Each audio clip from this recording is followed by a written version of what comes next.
할렐루야. 사회적 거리두기가 17일까지 연장되어서 다음 주까지는 이렇게 비대면 영상예배로 드려야 합니다. 더 이상은 연장이 되지 않기를 기도하면서 방역과 건강을 위해 더욱 애써야 하겠습니다. 새해 첫 달부터 모든 것이 비대면으로 해야 하는 상황이라 사람들의 피로감과 또 반발도 더해지고 있습니다. 하지만 더 큰 재앙을 막기 위해서는 어쩔 수 없는 사정이기에 잘 인내하면서 견뎌야 하겠습니다. 어떤 교회가 교회 주보에 이런 그림을 넣었습니다. 요즘 코로나로 버티고 있는 사람들이나 성도님들의 심정을 잘 표현해주고 있는 그림이라고 생각합니다. 세찬 눈보라가 사정없이 내려치지요. 연약한 참새 한 마리가 어찌할 줄을 모릅니다.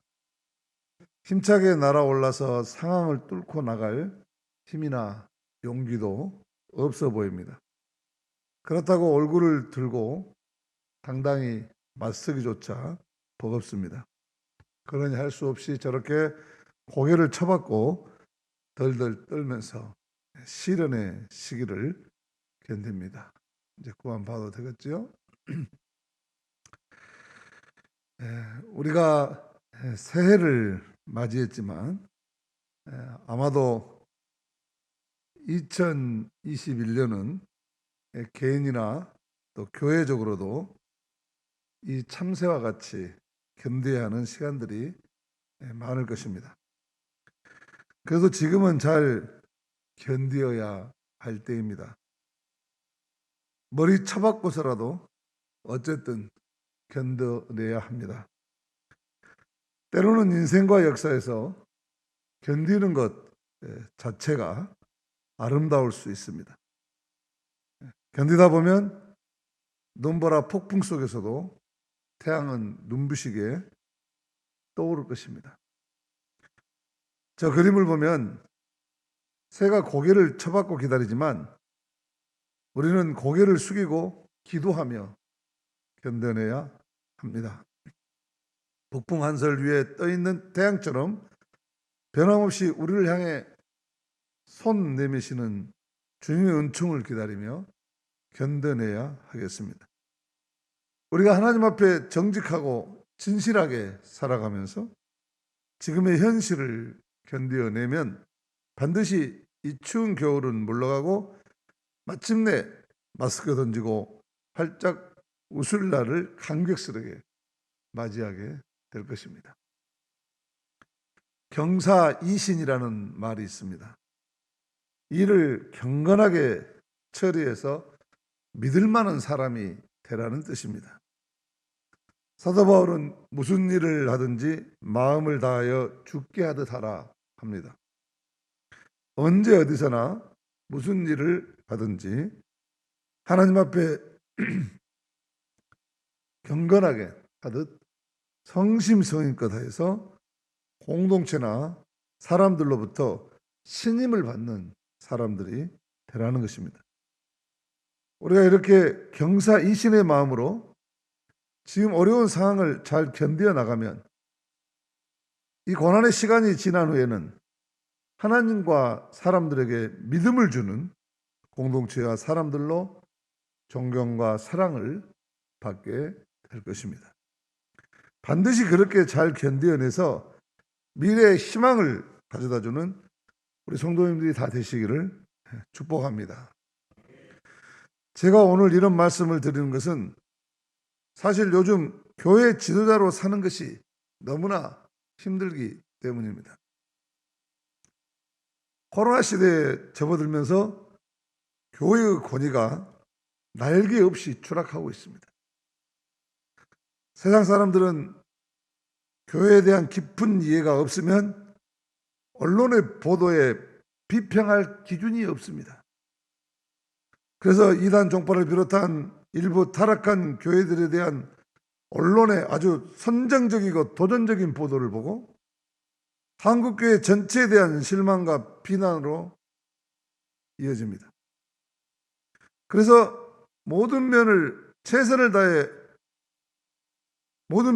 최선을 다해 코로나 종식을 위해 노력하고 있는 대부분의 교회와 지도자들은 덩어리 냉가슴을 앓고 있습니다. 하지만 뭐라고 나서서 말할 처지도 못 됩니다. 코로나 1차 대유행은 신천지에서 시작됐습니다. 2차 대유행은 정강훈 집단과 태극기 부대들이 벌인 광화문 집회에서 시작됐습니다. 기독교가 깊숙이 관여되어 있었습니다. 일부지만.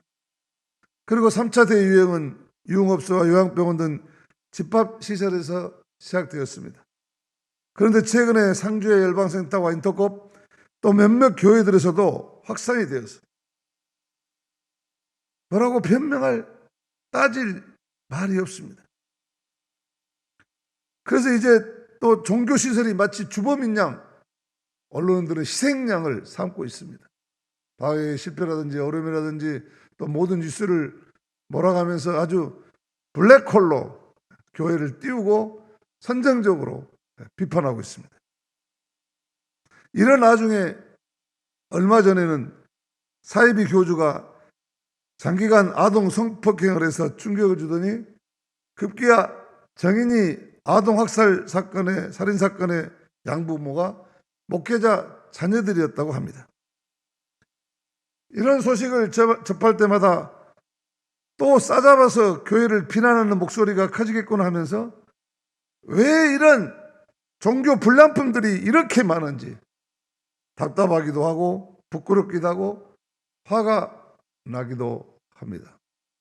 이것이 마치 기존 교회의 책임인 양 그렇게 말하지만 사실은 그토록 우리 한국 기독교 장로의 목사들이 예언자처럼 희생하고 헌신하면서 지키려고 애를 썼던 하나님 나라에 반대하면서 물량 물질주의, 무차별 개발 그리고 자기들의 기득권 수호만 해오면서 이 사회 인간들을 이웃을 모르고 하나님을 모르고 이 물질의 문명에 황금 만능주의에 빠져서 권력지향주의적으로 살아가도록 만든 이 나라의 기득권들과 지도자들에게 일차적인 책임이 있는 거 아닙니까? 교회는 지금까지 그런 세상이 오면은 절대로 안 된다고 우리 기장 목사들은 목회자들과 교회는 모든 것을 희생하면서 막아왔습니다. 그래서 더 화가 납니다. 요즘 제 심정이 저 눈보라 속의 새의 심정입니다. 그래 지금은 그냥 고개 쳐박고 견디자. 성도들이 고개를 숙이는 것은 기도하자는 것이니 모든 미래는 하나님께 맡기고 우리가 할 수 있는 대로 최선을 다해 경사이신의 마음으로 살아가자. 그런 뜻입니다. 저는 한국교회가 다 병들었단 말에 동의하지 않습니다. 이 어두운 세상 구석구석에서 악한 영들과 싸우면서 예수의 사랑을 실천하고 하나님 나라 확장을 위해서 희생을 감당하는 사람들이 참 많습니다. 싸잡아서 한국교회에 희망이 없다고 말하는 것은 교만함이고 무지함이고 오히려 이 물질 문명의 시대를 즐기려는 사람들의 얄팍한 견해인 것입니다. 언론에 노출을 꺼려하고 하나님의 눈길만 의식하면서 살아가는 성도들 때문에 그렇지. 감탄을 자아낼 만한 교회와 목회자도 참 많습니다. 그런데 언제 언론이 그런 것들을 조명해서 우리 사회를 모범적으로 밝게 이끌어 나가려고 시도한 적이 있습니까? 그런 것들은 보도하지도 않습니다. 자신이 서 있는 자리를 하나님이 세우신 소명의 자리로 알고 힘없고 연약한 자들, 고통당하고 억울함을 당한 사람들, 병들고 애로운 이들 곁에는 반드시 자기를 희생하며 살아가는 빛과 소금 같은 목회자와 성도들이 참 많이 있습니다. 그래서 이 땅은 아직도 악에게 지지 않고 선을 기르며 지탱하고 있는 것입니다. 우리 성도들도 마찬가지 아니겠습니까?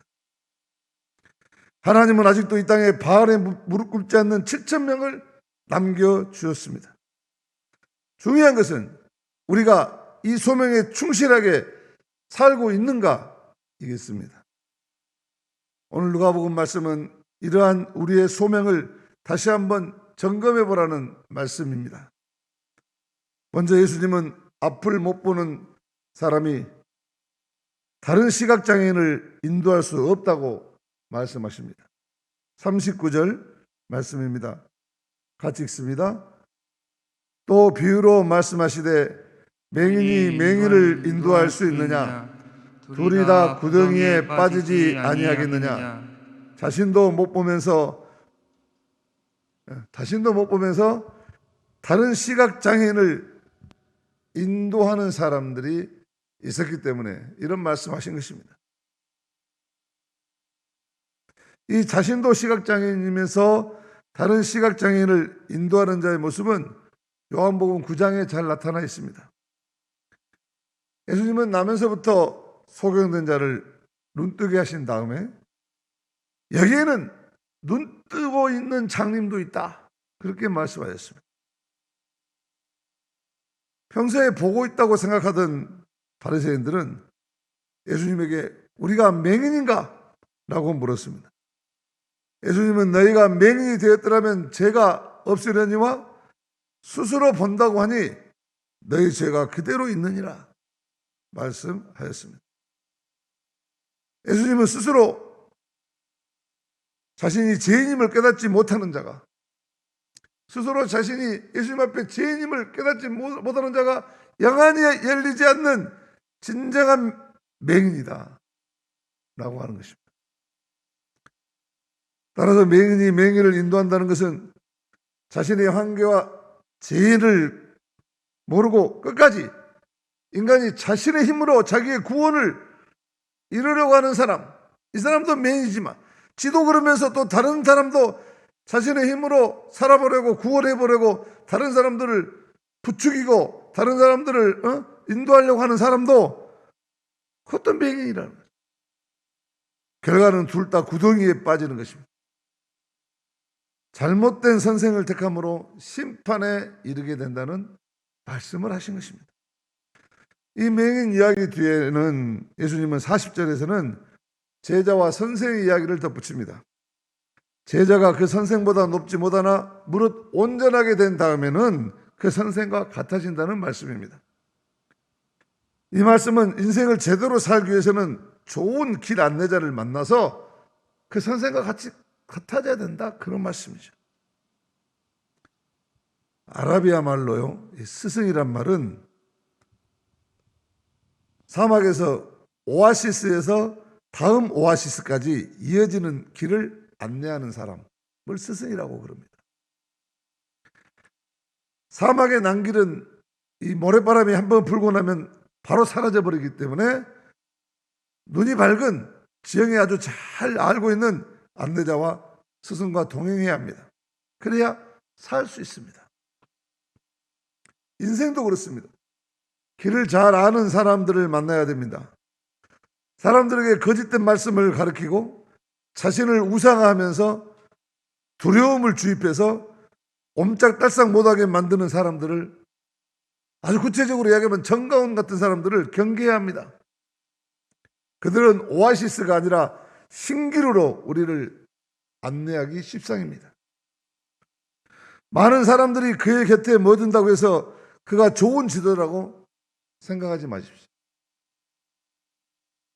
많은 사람들을 끌어모은다고 해서 그 사람이 좋은 지도자만은 아닌 것입니다. 그는 우리를 예수가 아닌 권력이나 기복이나 사이비 사상 같은 다른 목표로 안내하는지도 모릅니다. 어쩌면 예수의 길로 정확하게 인도하는 지도자에게는 좁은 길이기 때문에 사람들이 많지 않다고 그랬습니다. 지금은 어느 때보다 영적인 분별력이 더 필요한 시대입니다. 그가 자기 영광을 구하는 사람인지 하나님의 영광을 구하는 사람인지는 그의 삶을 보면 알 수 있습니다. 여러 말이 필요하지 않습니다. 마음을 비우면 보입니다. 내가 마음을 비우고 영적인 분별력을 가지고 바라보면 다 보입니다. 예수님은 이어서 41절에 보면 형제의 눈 속에 있는 티는 보고 내 눈 속에 있는 들보는 깨닫지 못하느냐고 말씀하십니다. 이 말씀은 남의 작은 잘못은 지적하면서 자신의 큰 잘못은 보지 못하고 있는 맹인이라는 것이죠. 여기서 예수님은 맹인의 정체를 아주 구체적으로 폭로합니다. 자기 눈에 들보가 있는데 그것을 보지 못하고 다른 사람들의 티를 지적하는 맹인이라는 것입니다. 요한복음 9장에서 말하고 있는 것처럼 자기 자신이 죄인임을 깨닫지 못하고 율법을 가지고 다른 사람들을 정죄하고 있는 이 율법학자들을 가리킨 것입니다. 또한 이렇게 자기 눈에 있는 들보를 보지 못하는 자를 향해서 주님은 외식하는 자들이라고 말합니다. 이 외식하는 자는 당시에 이 종교 지도자들이죠. 이들은 자신이 종교적으로 매우 거룩한 삶을 살고 있다고 생각하면서 이를 사람에게 알리고 보여주기를 좋아합니다. 하지만 그들의 실상은 자기도 지옥에 가고 남도 지옥에 가게 하는 것입니다. 종교 지도자들은 겉과 속이 다르면 안 됩니다. 우리 신학교 다닐 때 우리 선생님들이 늘 강조했던 것은 너희들이 교회에 가면 반연예인이다. 교인들은 너희들의 모습에서 화장실도 안 간 줄 알 것이다. 그렇다고 해서 너희들이 유선자가 되면 안 된다. 차라리 나도 화장실 가는 사람이요 라고 드러내놓고 사는 것이 훨씬 나은 길이다. 우리 김전윤 박사님은 늘 그렇게 가르쳤습니다. 만약에 교회 생활과 가정 생활이 다르면 반드시 너희 자녀들은 병들 것이다. 저는 요즘 정인이 양부모를 보면서 바로 저 덫에 걸려들었구나. 저 덫에. 교회에서는 목사지만 가정에서는 목사 같지 않는 부모를 바라보면서 길러진 저 허위의식이 똑같이 저렇게 밖으로는 뭔가 하는 척하면서 속으로는 그 스트레스를 그 약한 아이에게 다 풀어댔구나. 저건 환자구나. 병들었구나 하는 것을 보게 됩니다. 극단적인 예입니다만은 이렇게 우리 신앙이 겉과 속이 다르면 반드시 그 자녀들은 병들게 되어 있습니다.